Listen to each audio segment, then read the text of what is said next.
মেয়ে ছেলে যতই কাপড় থাকুক না কেন 12 হাত কাপড় দেখবে ল্যাংটা হয়ে দাঁড়িয়ে থাকে না কি বলছে কুচিয়ে মুচিয়ে খুচিয়ে মাল তল পেটে ভরে নেবে একদিকে ঢাকতে গিয়ে একদিকে উদ্যম হয়ে যাবে না কি বলছেন আর মহাদেব ছোট্ট একটা বাঘ ছাল পরে আছে তাতে দেখেছেন কত সুন্দর পরনে কাকা বাবু বলুন তো কত সুন্দর ওই বাঘ ছালটা পরে আছে এই কালীকে দেখে মেয়েগুলা মনে মনে ভাবছে আমরা স্বামীর বুকে পা দিয়ে একবার দাঁড়াইতে যাবো না কি বলছে হ্যাঁ পাঁচনের বাড়ি নাচন দেখিয়ে দেওয়া হয় তোমরা ভালো তোমাদের কোনো দোষ নেই তোমরা মেয়ে ছেলে শ্বশুর ভাসুর জ্ঞান কত তোমাদের মাথায় কাপড় কত মা তোমরা মেয়ে ছেলে ভালো কত দেখছি তো আমি নাকি বলছি তোমাদের তুলনা হয় না এই দজ্জাল মেয়েটাকে বলছি কই রে মাল পালিয়ে গেল নাকি হ্যাঁ পালিয়েছে তাহলে চিন্তা করে দেখুন সেদিন বলছে লজ্জাটা কার লাগা দরকার মহাদেবের লজ্জা লাগে না আমি দিগম্বর আমি কখনো মনে করেন বাঘ ছাল পরতেও পারি আবার না পরতেও পারি না কি বলছেন হ্যাঁ চিন্তা করে দেখুন তো আজ পালাটা কি দিয়েছেন শিব আর দুর্গা আমি হলাম ভোলানাথ তুমি আমার ভুলি মাঝে মাঝে সেলাই করে দাও আমার ফুটোর ঝুলি নাকি বলছেন হ্যাঁ এ যত সেলাই করছে কিন্তু ফুটো মারতে পারছে পেরেছে হ্যাঁ এর বেটা গণেশ একটা ইঁদুর আছে মদ না ইঁদুর ওই গজালের মধ্যেখানে যেই ঝোলাটা তুলে দিই একটা তেকোনা ঝোলা মাল গিয়ে দেখছে মধ্যেখানে ফুটো করে দেয় যা সঞ্চয় করি মাল ছুটছুট করে সব করিয়ে যায় বুঝতে পারছেন একটা কথা আছে দেখবেন দু হাতে আর আমি কত মাগি আর এই 10 হাতে খাই ডোগলা মাগি নাকি বলছেন এটা শাস্ত্রের কথা গালাগালি নয় আগেকার দিনে মেয়েদেরকে মেঘে আনতে হইতো বুঝতে পারছেন এখনকার তো মনে করুন আর মেয়ে ছেলে ফ্রি পাওয়া যাবে না আর তখনকার দিনে একটা মেয়েকে বিয়ে করলে 4টে ভাও দিত ভাও নাকি আর এখনকার দিনে ছেলেদের আই বড় ছেলেদের মেয়ে আর হবে না হবে গাই বাছুর সব সাথে করে নিতে হবে বুঝতে পারছেন তাছাড়া তোমরা ভালো তোমাদের কথা বলছি না এই ভদ্র মহিলাকে বলছি বুঝতে পারছেন তাহলে চিন্তা করে দেখুন এদের একটু লজ্জা থাকা দরকার কয়েক বছর আগে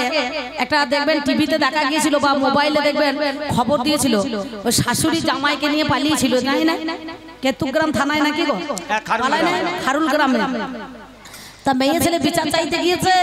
তা বিচার চাইতে গিয়ে বলছে এর ভাগে আমার কমিটি দাদারা লেগেছে ঢুলতে নাকি গো হ্যাঁ রাত জায়গা আছে আপনারা ঢুলতে লেগেছেন হ্যাঁ মনের ভুলে রাত জায়গায় ঢুলতে লেগেছে মাঝে মাঝে আমি আপনাদের মধ্যে এখানে দাঁড়িয়ে আর শিবের ভূমিকা বসে বসে শুনলাম আমি তো আপনাদের মতো একজন শ্রোতা নই আমি বিপক্ষ একজন বক্তা তাহলে বিপক্ষ বক্তা হয়ে আমার দুর্গার কাছে কিছু দাবি রেখেছিলাম দাবিটা কি আমি বললাম যত্র জীব তত্র শিব যত্র গৌরী তত্র নারী তাহলে চিন্তা করে দেখো তুমি মা হয়ে কার্তিকের সঙ্গে সেদিন মিলন নিতে গেলে কেন তাই তো তাহলে তুমি মা হয়ে মাতৃত্ব কলঙ্ক লাগালে কেন সেদিন ময়ূরকে তুমি অভিশাপ দিয়েছিলে ওরে ময়ূর তোদের স্বামী স্ত্রীতে আজ পর্যন্ত কোনোদিন মিলন হবে না নাকি বলছেন ভাই বলে না ময়ূরের মিলন হয় না স্বামী স্ত্রীতে হয়েছে তাহলে কিসের জন্য তুমি কোন কারণে তাদেরকে সেই মিলন থেকে বঞ্চিত করলে একটুখানি বলো নাকি বাবা উনি আপনাদের মধ্যেখানে সুন্দর বিতং বিতং ভাবে আপনাদেরকে ভাষার দ্বারাই ভাবের দ্বারাই জল্পনার দ্বারাই কল্পনার দ্বারাই বাকের দ্বারাই একবারে সুন্দর ভাবে জলের মতো পরিষ্কার করে দিয়ে চলে গিয়েছে নাকি বলছে হ্যাঁ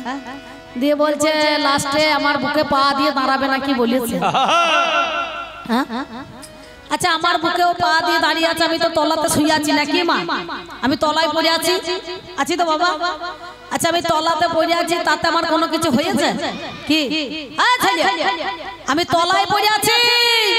তাতে শিবের কিছু হয়েছে আর কালী শিবের বুকে পা দিয়েছে তাতে ওর জিভটা বেরিয়ে গিয়েছে 4 হাত নাকি বলছে সত্যতে তা দাপড় কলি আর 4 যুগে এই জিভটা কিন্তু ঢোকাইতে পারে না পেরেছে ভিতরে হ্যাঁ তাহলে একবার যদি মহাদেব ও ঝেড়ে উঠে ওর বুকে পা দেয় তাহলে ওর নাড়ি ভুড়ি সব বেরিয়ে চলে যাবে নাকি বলছেন হ্যাঁ লোকে জানছি গাড়িতে ধাক্কা লাগলে ড্রাইভারের ক্ষতি হয় খালাসির হয় কাঁচ ভাঙে অ্যাক্সিডেন্ট হয় কিন্তু তোমার কোন জায়গায় মহাদেব ধাক্কা মেরে দিয়েছে মনে করো না একেবারে জিভটা বেরিয়ে গিয়েছে তাই না হ্যাঁ চিন্তা করে দেখুন তাই তো সাধক রামপ্রসাদ একটা গান লিখেছিলেন পালাই না ভাই গানটা লিখেছিলেন ছিছি লজ্জা লাগে না ছিছি শরম লাগে না কেন ল্যাংটা হইয়া বাবার বুকে চেপে আছিস মা ছিছি লজ্জা লাগে না ছিছি শরম লাগে না ল্যাংটা হয়ে বাবার বুকে দাঁড়িয়ে আছিস মা ছিছি লজ্জা লাগে না ছিছি শরম লাগে না ল্যাংটা হয়ে বাবার বুকে দাঁড়িয়ে আছিস মা বাবা নালে ভ্যামের ভোলা দেশের ঘর তার কাটে না তুই তো গো মা দয়াময়ী তোর তো এমন সাজে না তুই তো গো মা দয়াময়ী তোর তো এমন সাজে না এখন তাড়াতাড়ি নেমে আয় মা তুমি তাড়াতাড়ি নেমে আয় মা এখন তাড়াতাড়ি নেমে আয় মা ওই দেখ লজ্জায় প্রাণ আর বাঁচে না ছিছি লজ্জা লাগে না ছিছি শরম লাগে না ল্যাংটা হয়ে বাবার বুকে দাঁড়িয়ে আছিস মা ছিছি লজ্জা লাগে না ছিছি শরম লাগে না ল্যাংটা হয়ে বাবার বুকে দাঁড়িয়ে আছিস মা বিশ্বাস আছে এরা বিশ্বাসঘাতিনী মেয়ে এদের বিশ্বাস করা দায় এদের ওপরটা মধু আর ভিতরটা বিষ নাকি হ্যাঁ সেই জন্য সাধু রামপ্রসাদ বললেন আছে যত তোর মেয়ে মা জগতের মাঝারে দিবানিশি বাঁচতে চাই মা তোরে নকল করে দিবানিশি বাঁচতে চাই মা তোরে নকল করে আছে যত তোর মেয়ে মা পৃথিবীর মাঝারে দিবানিশি বাঁচতে চাই মা তোরে নকল করে দিবানিশি বাঁচতে চাই মা তোরে নকল করে তারা ইঞ্চি তিনেক পোশাক পরে তারা ইঞ্চি তিনেক পোশাক পরে পুরুষের বুকে নাচে মা ছিছি লজ্জা লাগে না ছিছি শরম লাগে না ল্যাংটা হয়ে বাবার বুকে দাঁড়িয়ে আছিস মা ছিছি লজ্জা লাগে না ছিছি শরম লাগে না ল্যাংটা হয়ে বাবার বুকে আছিস মা এই নারী সমাজ তোমাকে দেখে ধিৎকার দেয় মেয়ে ছেলে ল্যাংটা হয়ে দাঁড়িয়ে আছে স্বামীর বুকে পা দিয়ে এরা স্বামী বলে মানে এরা মনে করছে কাঠগুলো সব আসামি নাকি বলছেন হ্যাঁ এ স্বামী বলে মানে না দেবাদিদেব মহাদেব আমি সব বুক পেতে সহ্য করে নিয়েছি কিন্তু বাবা আমার তলায় তলায় এমন খোঁচা মেরেছে তাতে ওর জিভটা বের হয়ে গেছে নাকি বলছে এই চার যুগে এখনো জিভটা ভিতরে ঢোকাতে পারলো না আর জীবনেও পারবে না তাই শোনো মেয়ে ছেলে কই সে ভদ্র মহিলা পালিয়েছে একটা কথা বলি এই দেখুন এখনকার দিনে আমার বাবারা আষাঢ় মাসে মাঠে নাঙ্গল ডাকায় ডাকায় তো আপনাদের এলাকায় ডাকায় তো নাঙ্গল এখন আছে তো বাবা মাঝে মাঝে দেখবেন যারা একখানা নাঙ্গল আছে কাঠের নাঙ্গল তার এখন মেলা দাম লোকে বলবে মই দিতে গেলে এ বেলা সে বেলা সে আবার কত বাহানা দেখাবে এ বেলা হবে না ও বেলা দেবো এ বেলা হবে না ও বেলা দেবো দেখবেন হ্যাঁ তাই এইরকম এক ভদ্রলোক মাঠে ধরুন এখন আষাঢ় মাসের দিনে আমরা ধান পুঁতবে মানে ধান রুয়াবে আমাদের বর্ধমানের দিনে বলে তেমন সময় গিন্নিকে বলছো গো আমি আজকে মাঠে নাঙ্গল নিয়ে যাব তুমি এক কাজ করো তাড়াতাড়ি মুড়ি তরকারিটা করে রেখো তা গিন্নি মুখে বড় চুপা বুঝতে পারছেন আমার এই মেয়েটার মতন মেনকা এই যে মেনকা দেখছেন না মেনকার মেয়ে হ্যাঁ তার সঙ্গে সঙ্গে এর খুব চুপা মুখে বড় কথা সঙ্গে সঙ্গে সে বলছে আমি পারবো না যেই পারবো না বলে তার বেটা ছেলে রাখতো পাঁচনটাকে নিয়ে দুই বাড়ি বেরিয়ে দিয়েছে বুঝতে পারছেন পাচাতে নাঙ্গল নিয়ে চলে গিয়েছে আর এ তখন স্বামী কোনোদিন মারে না এত ভালোবাসে এ তখন কাঁদতে আরম্ভ করে দিয়েছে সুর দিতে লেগেছে বাবাই আমার কোনোদিন মারে নাই বাবা গো আর মেয়ে ছেলে ভেতর থেকে সুরটা বেরিয়ে দেখবেন আর একটা মেয়ে যদি কাঁদে এ যায় তেমনই লাইন দিয়ে দেবে সুর দিতে বুঝতে পারছেন তোমরা ভালো তোমাদের কোনো দোষ নাই আমার গিন্নির কথা বলছি এ যে কাঁদতে আরম্ভ করে দিয়েছে কাকা পাশের বাড়ি যায় সে বলছে দিদি কি হলো দিদি রে এও তখন সুর দিতে লেগেছে এ তখন বলছে তোর ভাসুর আমাকে জীবনে কোনোদিন গায়ে হাত দেয় নাই রে আজকে আমাকে মেরেছে বাবা রে মানে সুর দিয়ে গাইছে তে তখন বলছে শোন তুই আর কত কাঁদবি তোর কাপড়টা দে আমি পরিয়ে নি দিয়ে আমি সকালে করে একটুখানি কাঁদি আর তুই মুড়িটা খাইয়ে চান টান করে এসে আবার কাঁদতে বসবি এর ফাঁকে কাজটা ছেড়ে নে কাঁদতে কাঁদতে গেলে তো একটু বেলা চলে যাবে তা বলে বেশ ঠিক আছে তা বলছে শোন আমি যা সুর ধরিয়ে দিয়েছি সেই সুর ধরবি বলে বেশ ঠিক আছে এ বড় যায় সুরটা ধরিয়েছে বাবা আমার কোনোদিন মারে নাই বাবা রে মানে একটু নাকি সুরে গাইছে আর সে বেলা 11টা বাজছে মুড়ি খাইতে চলে এসেছে বুঝতে পারছেন সে দেখছে কোন সকালবেলা দুবারই বেরিয়েছি এ বেঈমান যায় আবার কাঁদতে আরম্ভ করে দিয়েছে কোনো কান্না থামে না নিশ্চয় মুড়ি খাওয়া তরকারি করে নাই। ওর আগে একটা চালের বাতায় কাঁচতে ছিল কাকা, কাঁচতেটা নিয়ে একবার খচ করে নাকটা কেটে দিয়েছে, বুঝতে পারছেন। আর এত ছোট যা মাথায় ঘোমটা দিয়ে কাঁদতে আরম্ভ করে দিয়েছিল।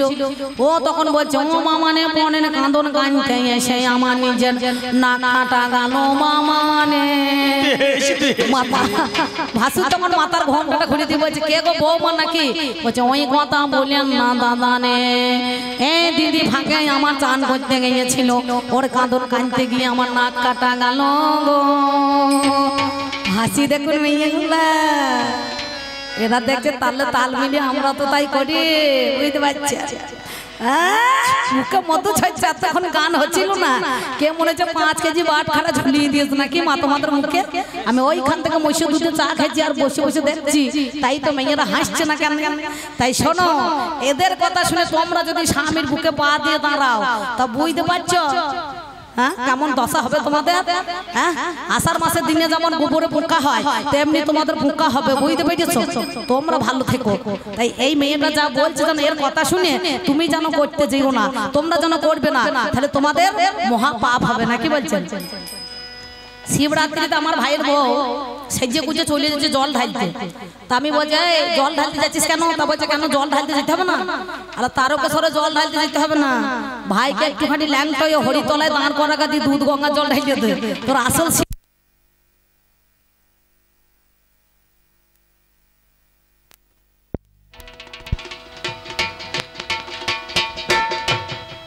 তার সঙ্গে সঙ্গে আমি বলছি এক কাজ কর, ওই আসল শিবকে জল ঢাল, নকল শিবের জল ঢালা দরকার নাই। জল তো ঢালতে যাবি কোথায়? শিবের মাথা তো নাই, মাথায় জল ঢালে লিঙ্গের মাথায় জল ঢালে মানে লজ্জার মাথায় জল ঢালে না, কি বলছেন?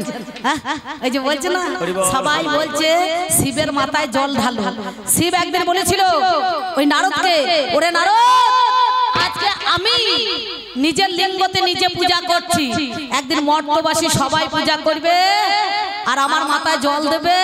আর ধুয়ে ধুয়ে সবাই চান জল খাবে না, কি বলছেন? না তা চিন্তা করে দেখো, তা মেয়ে ছেলে হয়ে আসল স্বামীর মাথায় জল ঢালো, ওই নকল শিবের মাথায় জল ঢালে দরকার নাই, বুঝতে পেরেছো? স্বামীকে প্রণাম করেছো, করো তোমরা, কোনোদিন তো জীবনে করো না, লাত মেরে চলে যা, আবার উল্টিয়ে বলবে সইতে পারছে না, দেখছে না আমি যেচি পায়ে নপুর পড়েছি নাকি, সেইভাবে করলে হবে না। তাহলে চিন্তা করে দেখতে হবে, এই মেয়ে ছেলের কথায় তোমরা যেন পাল্লায় পাল্লা দেবে না মা। তাই আমি বলবো না, চূড়ান্ত সময় বয়ে যায়, আছেন যত সুধীজন সকলের কাছে আবেদন, বাজাও আমার ঢুলি, এবার 2-4টে কথা কিছু আপনাদের কাছে বলি। শোনো, দাঁড়ি রে না দাহি রে না না, দাঁড়ি রে না না, দাঁড়ি রে না দাহি রে না না, দাঁড়ি রে না না, ভালোবাসলে হয় না ময়না পাখি অন্য জনার, ভালোবাসলে হয় না ময়না পাখি অন্য জনার, ভালোবাসলে হয় না ময়না পাখি অন্য জনার, ভালোবাসলে হয় না ময়না পাখি অন্য জনার। ছোটবেলার পোষা ময়না, ছোটবেলার পোষা ময়না সে শুধু আমার, ভালোবাসলে হয় না ময়না পাখি অন্য জনার, ভালোবাসলে হয় না ময়না পাখি অন্য জনার, ভালোবাসলে হয় না ময়না পাখি অন্য জনার। ও দারে দারে দারে দারে না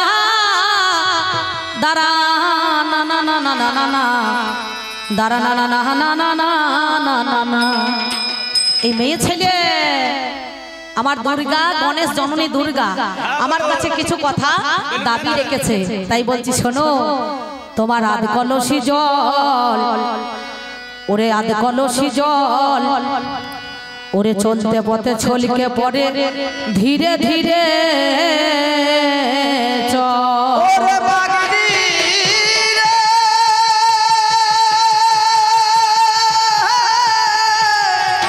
পাগলি রে, ওরে পাগলি রে, পাগলি রে,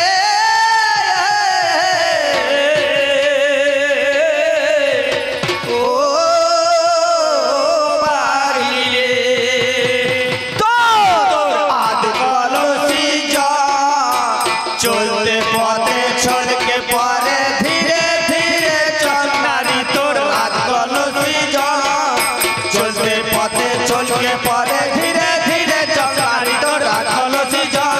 চলতে পথে ছলকে পরে ধীরে ধীরে চল নারী তোর রাত কলসি জল চলতে পথে ছলকে পরে ধীরে ধীরে চল নারী তোর রাত কলসি জল চলতে পথে ছলকে পরে ধীরে ধীরে চল নারী তোর রাত কলসি জল দুর্গা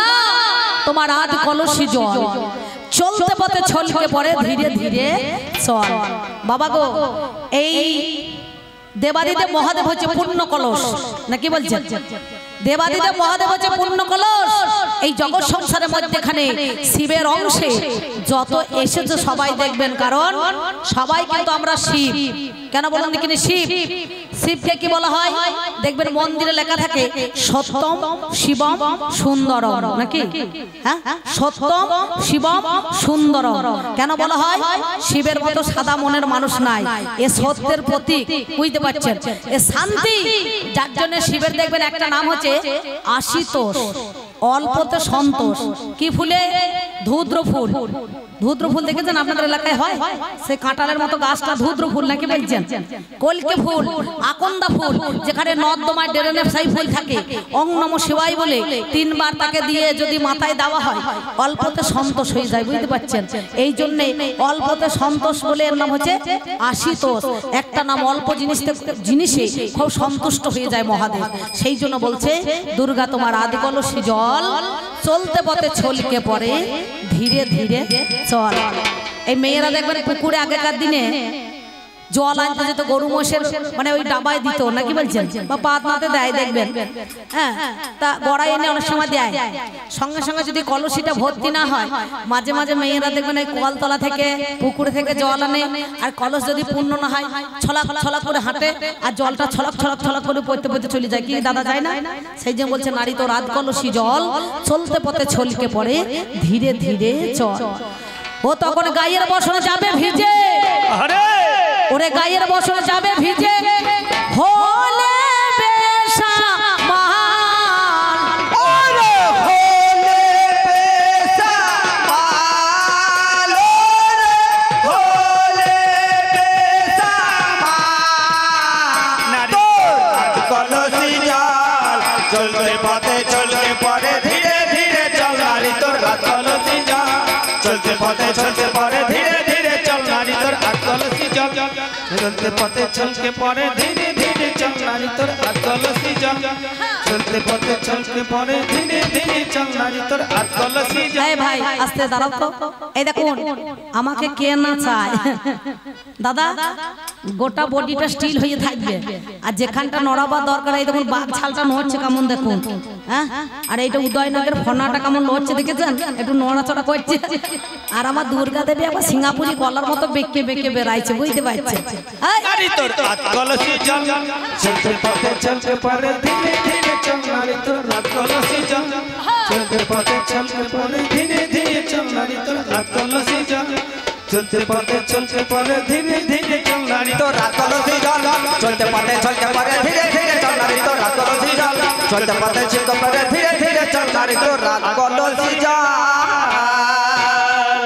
ওই দেখ যে জানে না রথ গড়িতে,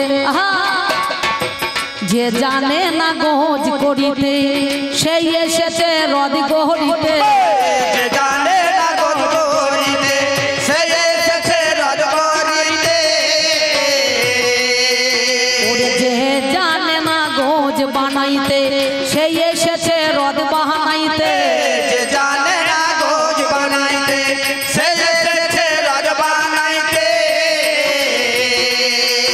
আবার দরখাস্ত দিয়ে ফেলেছে, ওরে দরখাস্ত দিয়ে ফেলেছে ভিডিও অফিসে। ভিডিও অফিসে, ভিডিও অফিসে। তোর কলসি জল চলতে পথে চলতে পড়ে ধীরে ধীরে চল নারী তোর কলসি জল চলতে পথে চলতে পড়ে ধীরে ধীরে চল নারী তোর কলসি জল চলতে পথে চলতে পড়ে ধীরে ধীরে চল নারী তোর কলসি জল চলতে পথে চলতে পড়ে ধীরে ধীরে চল নারী তোর কলসি জল চলতে পথে চলতে পড়ে ধীরে ধীরে চল নারী তোর কলসি জল চলতে পথে চলতে পড়ে ধীরে ধীরে চল। বেশ বলেছ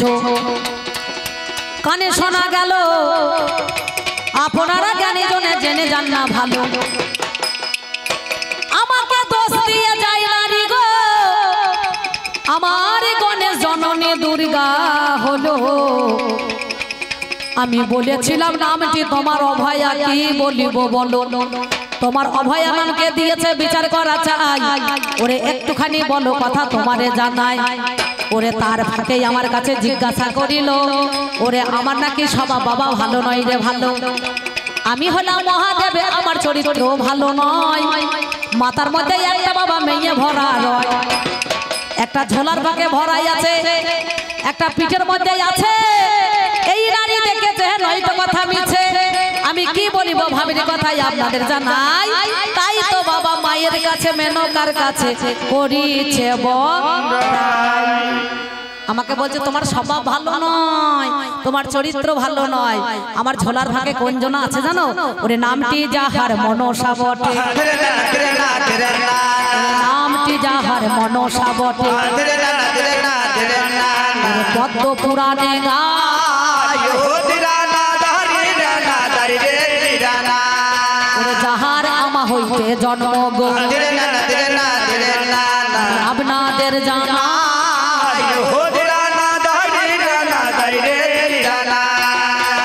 এই মনসার কেমন করে জন্ম হয়ে গেল একদিন জোড়ায় আটা বেল তলা দিয়ে ভালো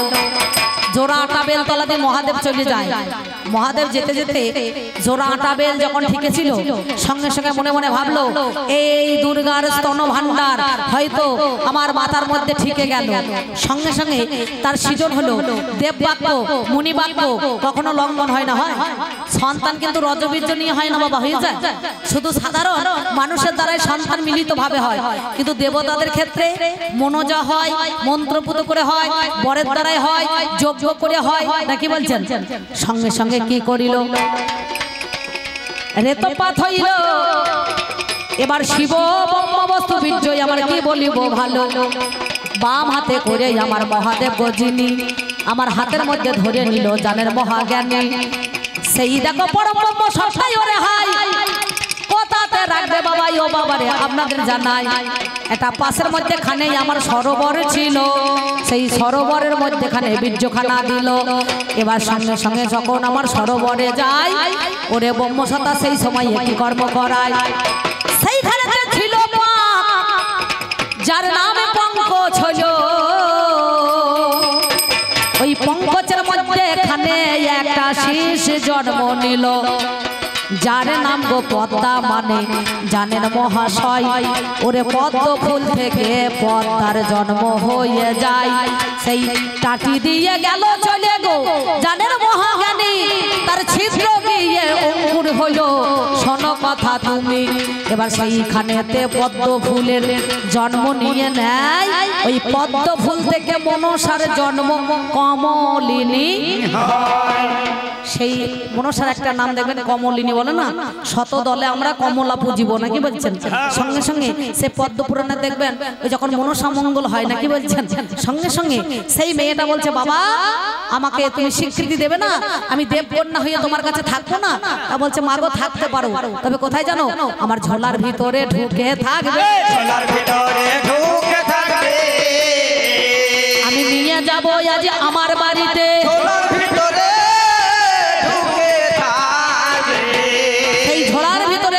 নিয়ে গেল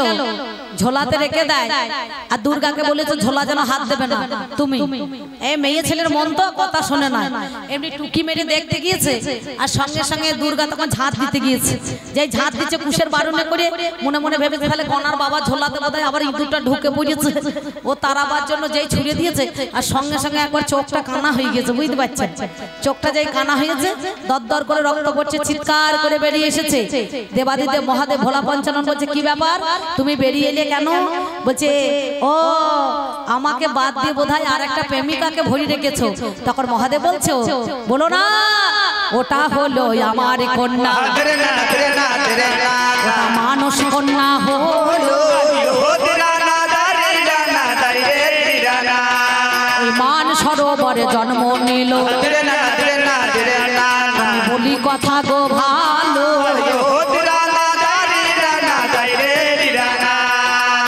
তাই তো মনসা চালাকি করে দুর্গাকে বলেছিল হাই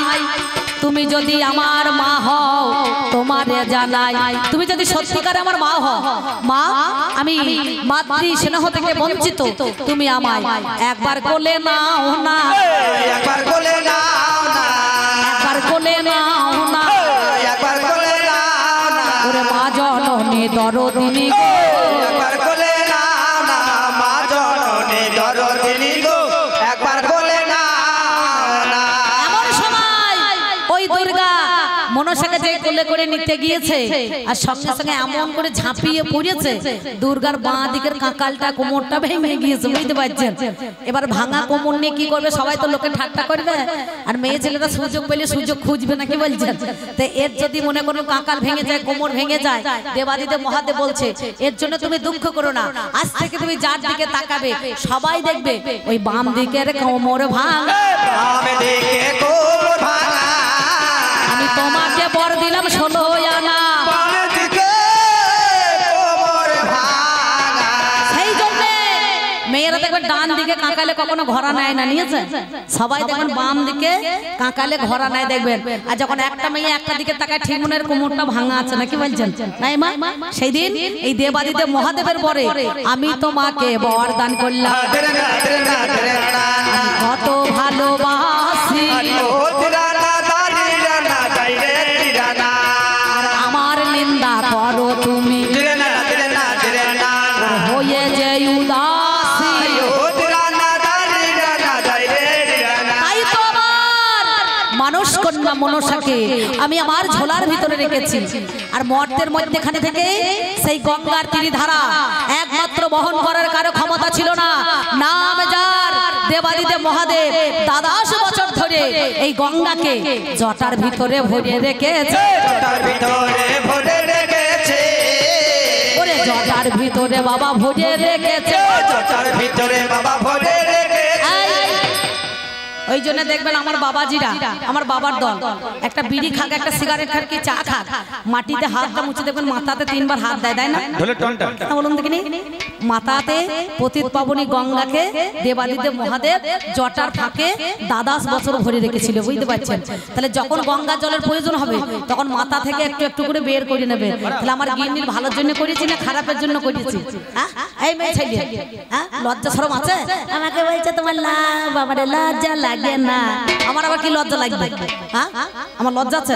কি বলছেন আমি লজ্জা কেন করব আমি কোন ক্লাবে জরিমানা দিয়েছি নাকি না ধরা পড়েছি